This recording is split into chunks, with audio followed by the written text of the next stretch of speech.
Kenichi Shinoda's life reads like a gritty crime novel, born from the salty shores of Oita to the shadowed throne of Japan's most feared mafia.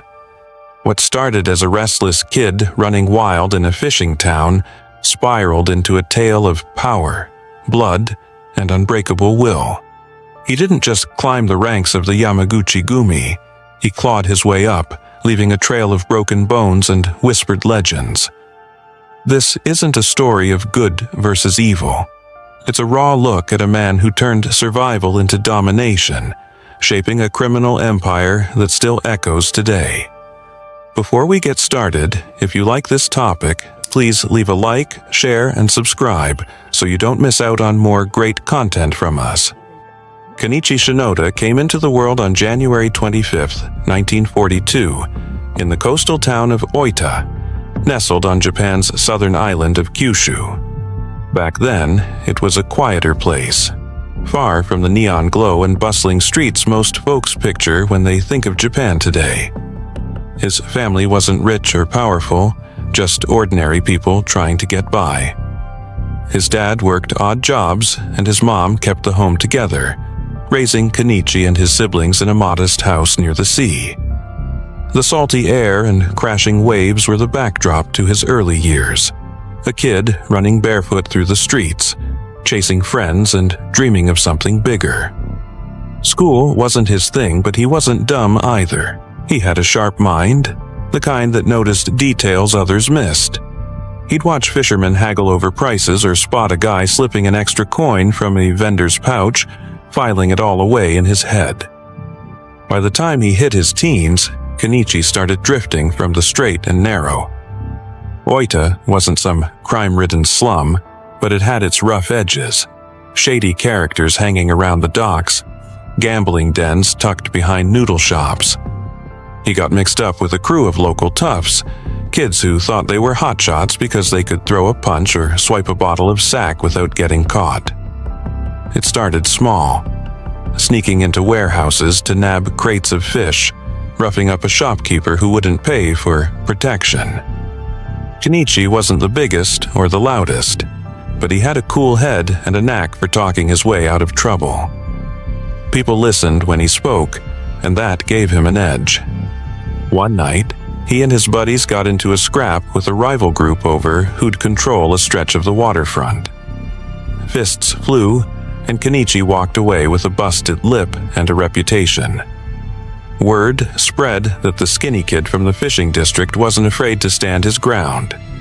High school came around, and Kenichi enrolled at Oita Prefectural Fisheries High School. It sounds fancy, but it was really just a place for kids like him, sons of fishermen and laborers, to learn a trade.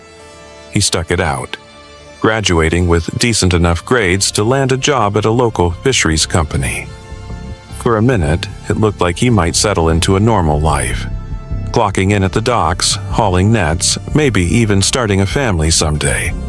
But that itch for something more never went away. The pay was lousy, and the hours were long, and Kenichi wasn't about to spend his days smelling like fish guts for a paycheck that barely covered rent. He started running side hustles, selling stolen goods, shaking down smaller outfits for cash. It wasn't glamorous, but it beat the grind of honest work.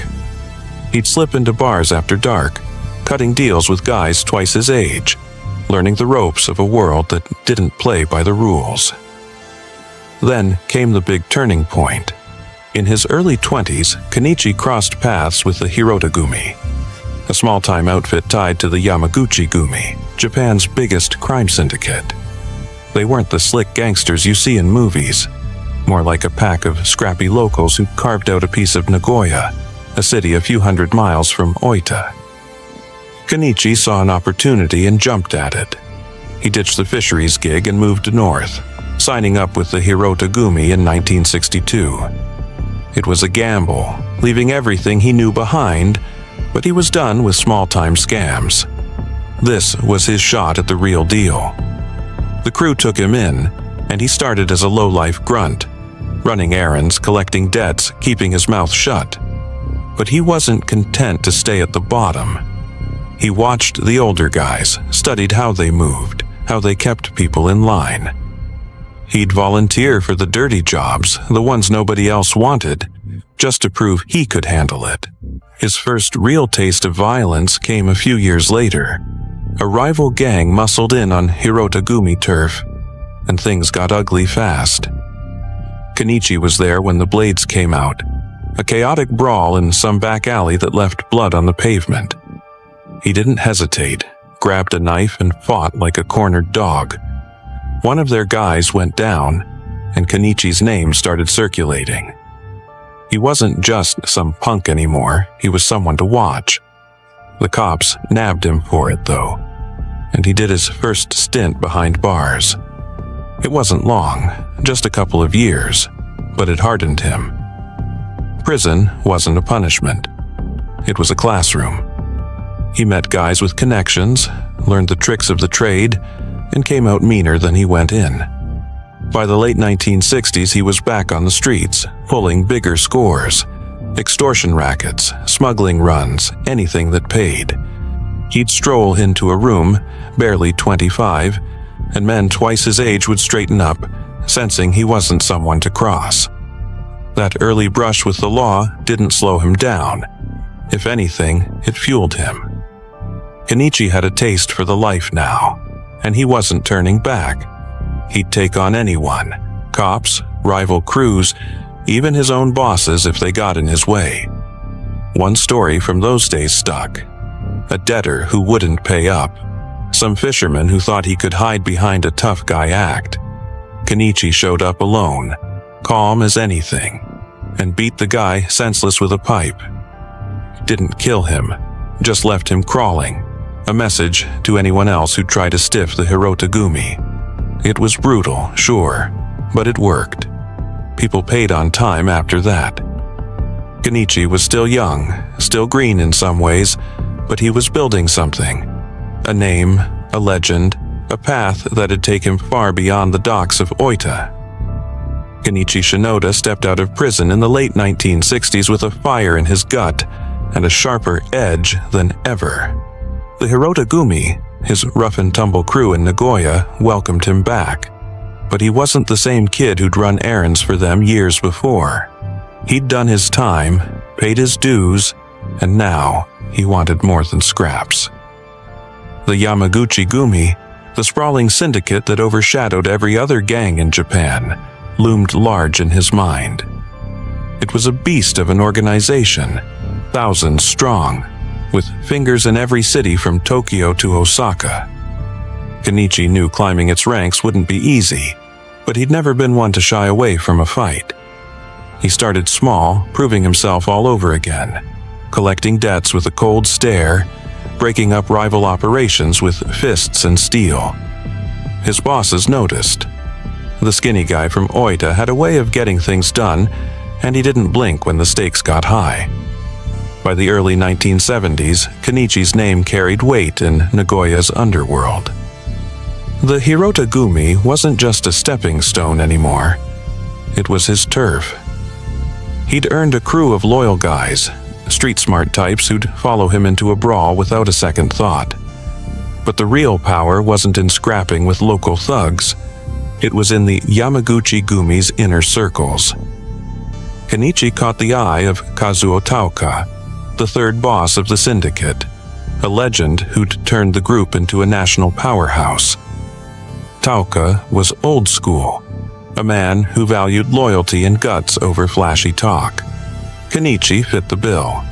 He got pulled into bigger jobs, smuggling shipments of guns and drugs through Japan's ports, strong-arming businesses into paying protection money. He wasn't loud about it, didn't strut around like some wannabe kingpin. He just delivered every time, and that quiet reliability made him stand out. The turning point came in 1978. Taoka sent Kenichi to Tokyo, a city crawling with rival gangs and crooked cops. The Yamaguchi-gumi wanted a stronger foothold there, and Kenichi was the guy to make it happen.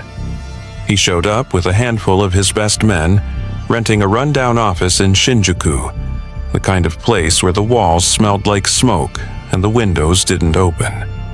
They hit the ground running, muscling out smaller crews and cutting deals with bar owners, gamblers, and anyone else who'd pay to stay safe. Tokyo was a different beast. Faster, dirtier, more dangerous than Nagoya, but Kenichi thrived. He'd sit across from some tattooed punk, sipping tea like it was a Sunday chat, then calmly explain how things were going to work. Most got the message. The ones who didn't ended up with broken bones or worse.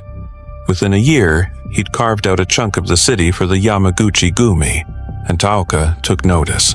When Taoka died in 1981, the syndicate fractured. Big shots started jockeying for control, and blood spilled in the streets. Kenichi didn't pick a side right away. He watched, waited, let the hotheads burn themselves out. He'd learned patience in prison, and it paid off. By 1984, the dust settled, and Kenichi had risen to lead the Kodokai, a Nagoya-based faction of the Yamaguchi-gumi. It wasn't the top spot, not yet, but it was a seat at the table.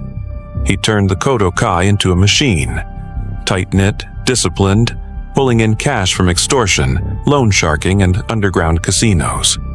He moved his family into a quiet suburb, away from the chaos, playing the part of a regular businessman when he wasn't cracking skulls.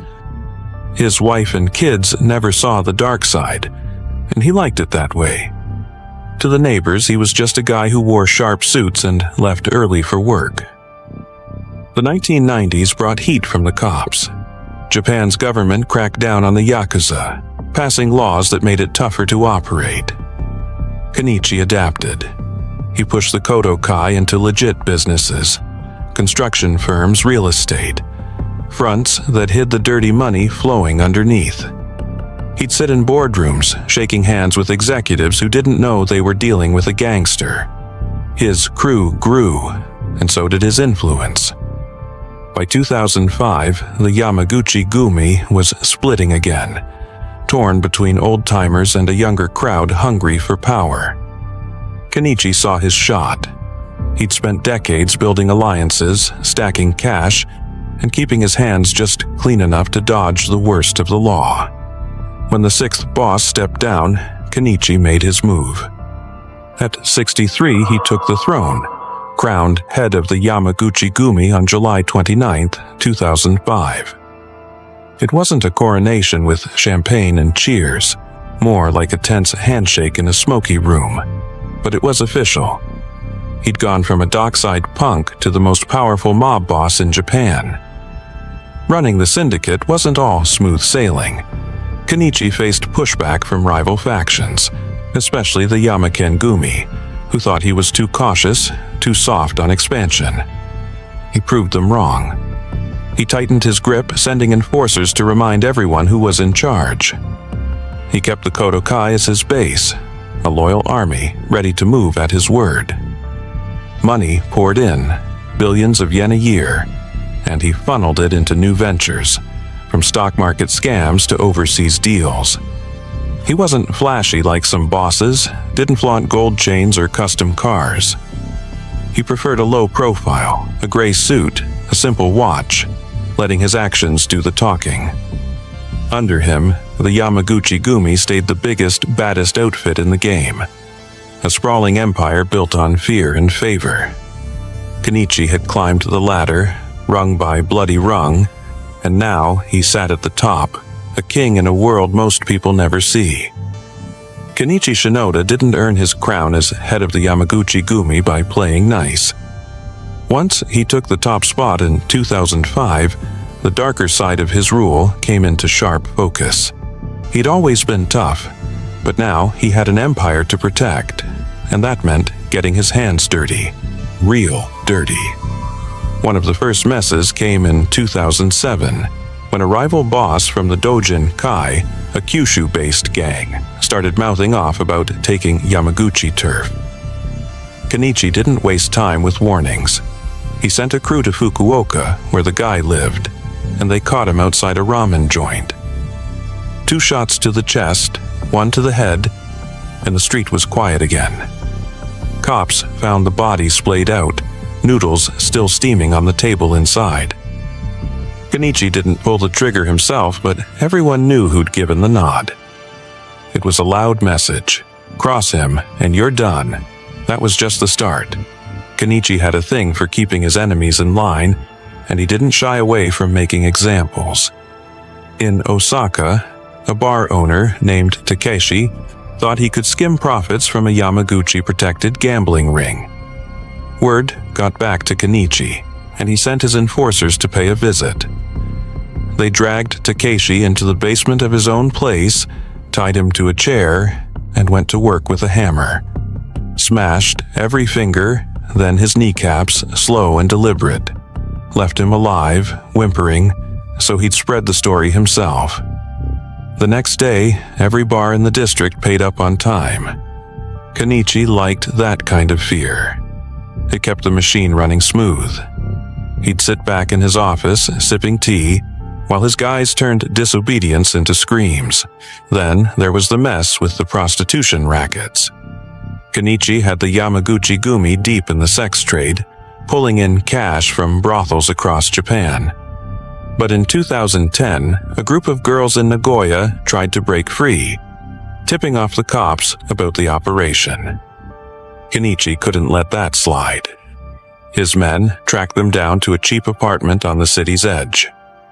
3 of them, barely 20, didn't make it out. One got her throat cut, another was beaten until her face caved in, and the third was dumped in a river, weighed down with cement blocks.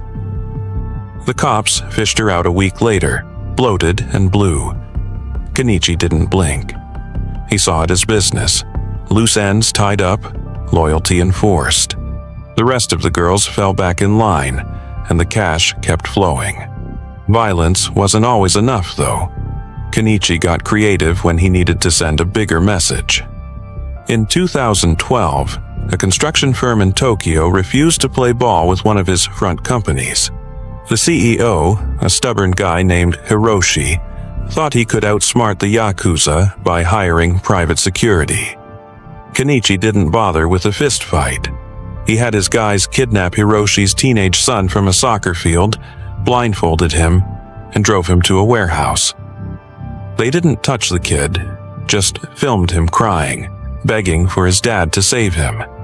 Sent the video to Hiroshi with a note, "Pay up, or next time it's real." The money hit Kenichi's account within hours, and the kid was dropped off at a train station, shaking but alive. It was cold, calculated, and it worked. Word spread fast. Kenichi didn't just break bodies, he broke wills. He didn't stop at rivals or traitors either. Sometimes his own people caught the worst of it. In 2014, one of his lieutenants, a guy named Sato who ran the Kodokai's drug pipeline, got sloppy. Lost a shipment of meth to a police raid and tried to pin it on a rival crew. Kenichi saw through the lie. He invited Sato to a meeting in a Nagoya bathhouse, all smiles and small talk. Then, mid-soak, he gave the signal. 2 of his men held Sato under the steaming water until the bubbles stopped. They hauled the body out, dumped it in an alley, and let the rats take care of the rest. Kenichi didn't tolerate weakness, not even from his inner circle. It kept everyone else on their toes, scared to screw up. The body count piled up, but Kenichi stayed untouchable. He'd order hits over encrypted phones, meet in back rooms where the walls didn't talk, and keep his name off the paperwork. In 2015, a turf war with the splintered Yamaken Gumi turned bloody. Kenichi unleashed his enforcers on their hideouts in Kobe, and the streets lit up with gunfire. A Yamaken captain got caught in the crossfire, hacked apart with machetes, left in pieces outside his own club. Civilians got spooked, but Kenichi didn't care about collateral damage. He wanted dominance, and he got it. The Yamaken backed off, licking their wounds while Kenichi's grip tightened. He'd sit through it all, calm as ever, flipping through a newspaper like it was just another day. For him, it was. Fear was his currency, and he spent it freely, building a legacy written in blood. Kenichi Shinoda's reign as head of the Yamaguchi Gumi hit a wall in 2015, when the cops finally pinned something on him. He'd dodged serious jail time for decades, but a weapons charge stuck. Possession of a handgun, tied to one of his enforcers who flipped under pressure. At 73, he didn't fight it. He walked into court, gray suit pressed, head high, and took the sentence, 6 years. They locked him up in Fuchu Prison, a concrete fortress west of Tokyo, known for holding Japan's toughest criminals. It wasn't his first stint behind bars, but this time felt different. Age was creeping in, his hair thinner, his steps slower. Still, he didn't sulk. He ran things from his cell, passing orders through visitors and coded letters. The guards knew he was still the boss. They'd see the younger inmates bow their heads when he shuffled by in the yard. Prison didn't kill his influence. The Yamaguchi Gumi stayed a powerhouse, even with him inside. His loyal Kodokai faction kept the gears turning. Extortion, drugs, gambling, all humming along under his lieutenants. But trouble brewed outside. The syndicate had split in 2015, right before his arrest, with the Yamaken Gumi breaking off over old grudges. That fracture weakened the organization, and rival gangs like the Kobe Yamaguchi Gumi smelled blood.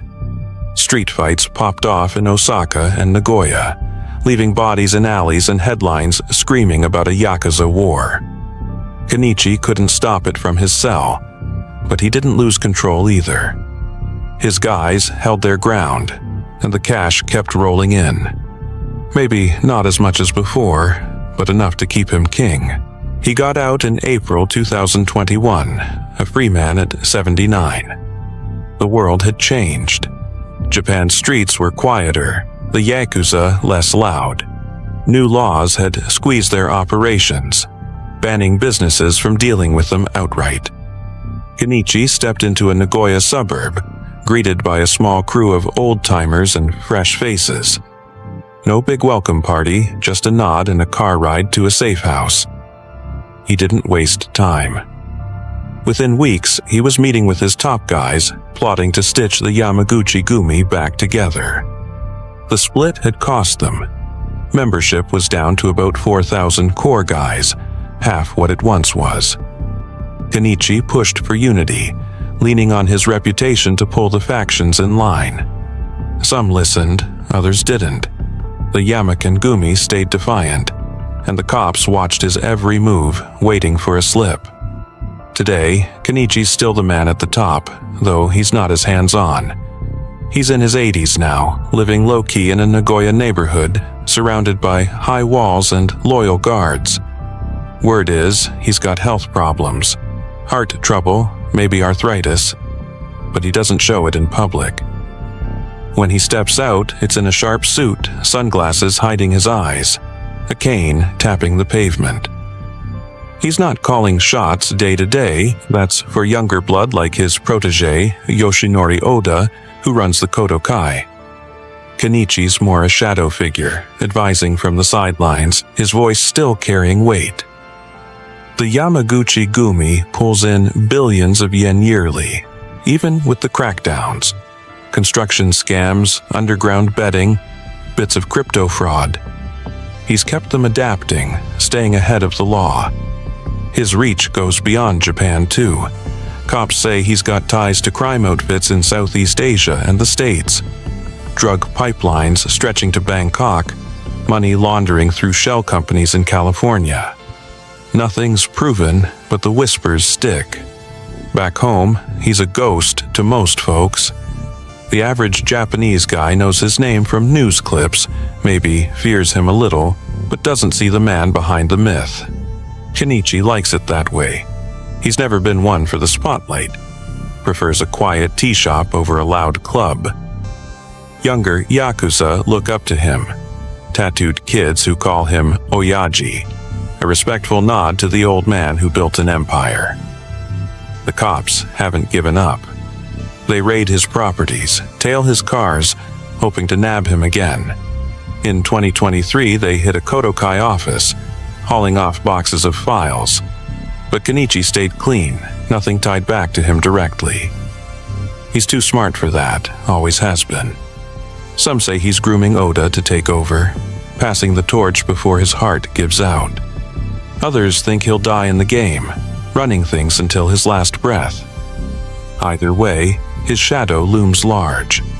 The Yamaguchi Gumi's smaller now, battered by infighting and police heat, but it's still the biggest player in Japan's underworld. Kenichi's legacy isn't just the money or the fear. It's the way he turned a kid from Oita into a name that echoes across oceans. He's not done yet, not while he's still breathing, and that keeps everyone guessing what's next. Kenichi Shinoda's journey didn't end with prison bars or fading health. It endures in the Yamaguchi Gumi's grip on Japan's underworld. From a scrappy teenager to a gray-haired kingpin, he built a legacy on fear, loyalty, and cold calculation. Now, in his 80s, he watches from the sidelines, a living myth who bent the world to his rules. His empire's smaller, bruised by rivals and cops, but it stands because of him. Kenichi's story isn't over until he says it is, and even then, the streets will whisper his name. A reminder of the kid who conquered the dark. What do you think about this kingpin? Which of his crimes gave you the chills the most? Leave your thoughts in the comments below, and don't forget to turn on the notification bell so you don't miss out on more exciting crime content from around the world. Goodbye and see you in the next videos.